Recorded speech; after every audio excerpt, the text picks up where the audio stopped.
Salut les loulous, j'espère que vous allez bien.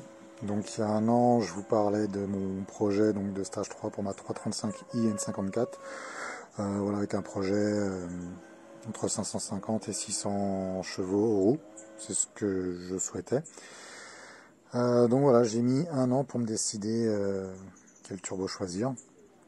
Et ça y est, c'est fait. Donc à la base, ça devait être du 19T ou 17T, donc turbo chinois. Et j'ai changé d'avis. Donc ces petites merveilles, c'est du Hydra Performance.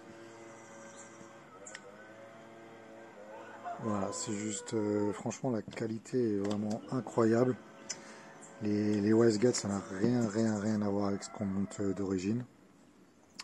Le carter d'échappement, pour moi il me semble beaucoup plus gros que le carter d'origine aussi, ainsi que celui d'admission. Donc je pense qu'on est vraiment sur un vrai TD04. Hein. Voilà, la particularité aussi de cette marque là, c'est ça aussi. Donc en fait, pour les outlets, on a un système vraiment spécifique. En fait, on n'a plus ce système à pince. Donc c'est un système avec les durites emmanchées. Donc c'est fourni avec. Hein. Pour moi, je pense que ce sera plus simple à installer. Voilà, donc on a cette belle pièce aussi qui est vendue avec les joints. Belle petite plaque par chaleur. Gravé Hydra Performance, bien sûr. On a la feuille de banc pour les turbos. On a le numéro de série qui est noté. Voilà, donc on a le rapport, hein, donc différent pour chaque turbo, donc ce qui est déjà une très bonne nouvelle, contrairement à certains turbos chinois. Donc voilà, c'est vraiment une très belle pièce. Donc il n'y a pas de souci, les soudures sont vraiment bien faites, on voit que c'est vraiment du travail de qualité. Hein. Je vous laisse admirer ça.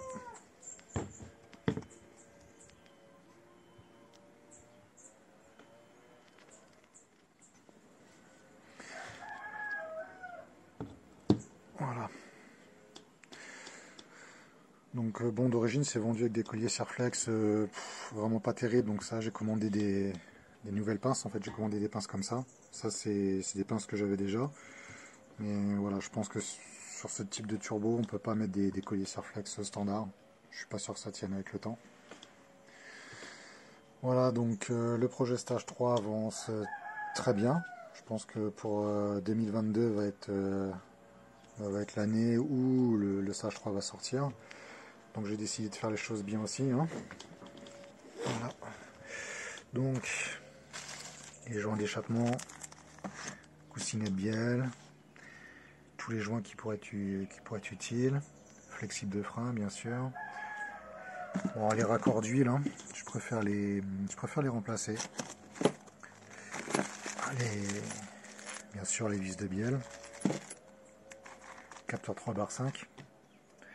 Voilà, joint de carter, la fameuse durite de la pompe à eau qui a tendance à lâcher aussi. Donc toutes ces pièces là, ça j'ai eu sur Shinman et ça donc sur Drift Shop. Sinon toutes les pièces d'origine c'est Shinman. Hein. Voilà, donc vis de carter, les vis de la pompe à huile. Ne surtout jamais oublier de remplacer les vis de la pompe à huile. Voilà, donc il me reste encore la pompe basse pression aussi. Je vais la commander je pense dans les prochains jours. Voilà.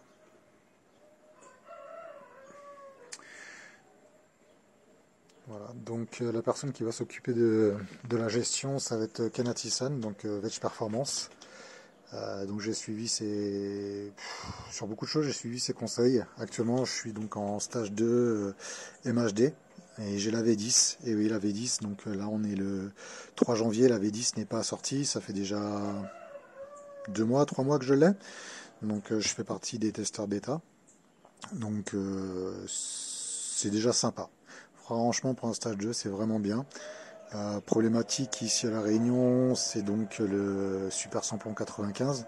Donc actuellement, j'ai le kit AEM, kit au méthanol, où je tourne à 70-30, 70% méthanol, 30% d'eau. Et par contre, j'ai pu installer une Carto 102. Donc, croyez-moi, il y a une grosse différence entre la Carto SP95 et la Carto 102. Hein. C'est vraiment plus violent. Hein. Voilà, je vais vous montrer l'installation dans un petit instant. Voilà, ça avance. Et allez, c'est parti. Je vais vous montrer l'installation du kit au méthanol. Voilà. Donc, kit AEM, voilà, placé ici. J'ai toujours accès à ma batterie, hein. Il n'y a pas de problème. Hein. Donc ici, on voit le petit filtre, la pompe juste ici.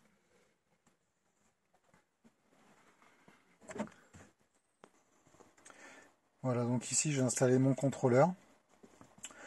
Je peux encore fermer l'allume-cigare hein, si j'en ai besoin, la petite trappe, il n'y a pas de souci.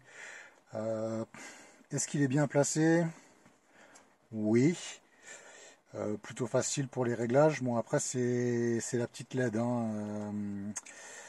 C'est vraiment pas évident de contrôler la LED ici. Après, j'ai mis la seconde LED de contrôle juste là. Mais en fait, suivant comme je règle le volant, bon, je la vois pas clignoter, donc j'ai vraiment du mal à savoir quand est-ce qu'elle se déclenche. Ça, je vais arranger ça, je pense, dans les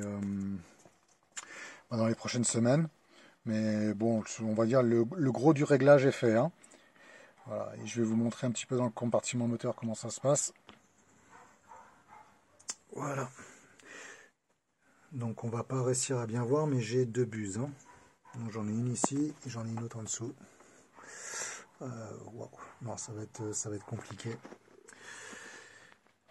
Pourquoi j'ai deux buses? Donc concrètement par rapport à la puissance, il me faudrait, d'après le tableau AEM, à peu près 760, 750 cc. Donc AEM fournit une buse de 150, une buse, un gicleur de 150, un gicleur 500 et un gicleur 1000. Donc pour être au plus proche de ce que j'ai besoin, donc j'ai mis un kit avec deux buses, donc j'ai un gicleur de 150 et un gicleur 500 cc. Voilà. Donc ça, petite vue de mon compartiment moteur. Voilà, donc beaucoup de pièces AliExpress, hein. On va pas se mentir, hein. Et pour moi les résultats sont là quand même. Hein. Je vois pas pourquoi je paierais plus cher des filtres alors qu'ils font le job. Tout comme les inlets. C'est pareil, c'est déjà du 2 pouces silicone. Récupérateur d'huile AliExpress. Il n'y a pas de raison de mettre 150 balles dans du burger juste pour une calette en aluminium. Voilà. Donc les choses avancent. Je pense que dans les prochains mois, ça va être bon. Voilà. Donc la dump valve, par contre, c'est du Nuke Performance. Je vous la conseille. Cette dump, c'est juste de la folie. Elle a un bruit qui est juste dingue. J'avais pris du Ali et ça avait vraiment foutu la merde. Donc je l'ai jeté. Ça sert à rien de garder ça. Par contre, non, la Nuke Performance fait un bruit. C'est juste dingue. C'est pas comme une Tial, c'est pas comme une HKS. Elle a vraiment son propre bruit qui est vraiment spécifique. Et je peux vous assurer que ceux qui me connaissent savent quand c'est moi qui arrive. Hein. Rien qu'à la décharge de la dump, on me reconnaît. Voilà. Donc si vous avez des questions sur mon projet, n'hésitez pas. Je suis là pour y répondre. Il n'y a absolument rien qui est top secret. Hein, donc voilà, si vous avez des questions, un petit message, et puis je ferai le nécessaire. Voilà. Salut les amis, à bientôt.